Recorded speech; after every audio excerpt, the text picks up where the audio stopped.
श्रीकृष्ण जन्माष्टमी हा प्रत्येक कृष्ण भक्तासाठी अत्यंत महत्त्वाचा आणि पवित्र दिवस मानला जातो। या दिवशी भक्तगण व्रत ठेवतात, शुभ मुहूर्तावर भगवान श्रीकृष्णाची विधिवत पूजा करतात आणि संपूर्ण दिवस भक्तिमय वातावरणात व्यतीत करतात। यंदा जन्माष्टमीचा पावन सण 16 ऑगस्ट 2025 रोजी साजरा होणार असून या दिवशी अनेक दुर्मिळ योगांचा संगम होणार आहे। रात्री 2 वाजेपर्यंत कर्क राशीत बुधादित्य योग निर्माण होणार आहे।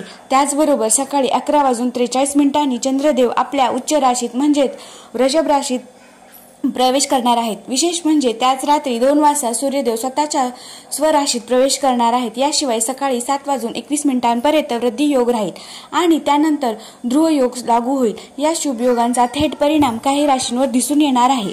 त्या राशींना अपार लाभ मिळण्याची शक्यता आहे।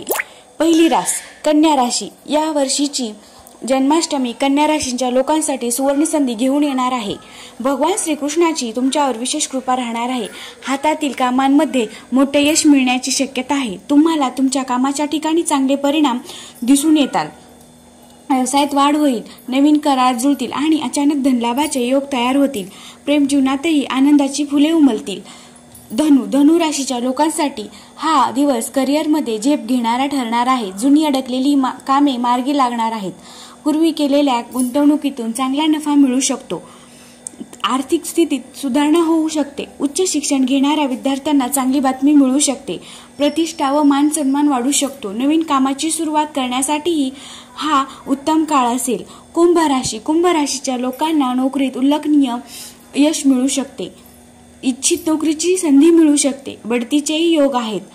व्यवसायात मोठी डील फायनल होण्याची शक्यता आहे। नवीन प्रकल्पांना हिरवा कंदील मिळेल। नोकरी व्यवसायात तुम्हाला चांगला लाभ मिळू शकेल। तसेच धनसंपत्तीत वाढ होईल। यंदाची जन्माष्टमी केवळ धार्मिक उत्सवापुरती मर्यादित नसून या 3 राशींसाठीही भाग्याचे दरवाजे उघडणारी ठरणार आहे। श्रीकृष्णाच्या कृपादृष्टीने तुमच्या जीवनात सुख, संपत्ती आणि समाधानाची भरभराट होऊ शकते।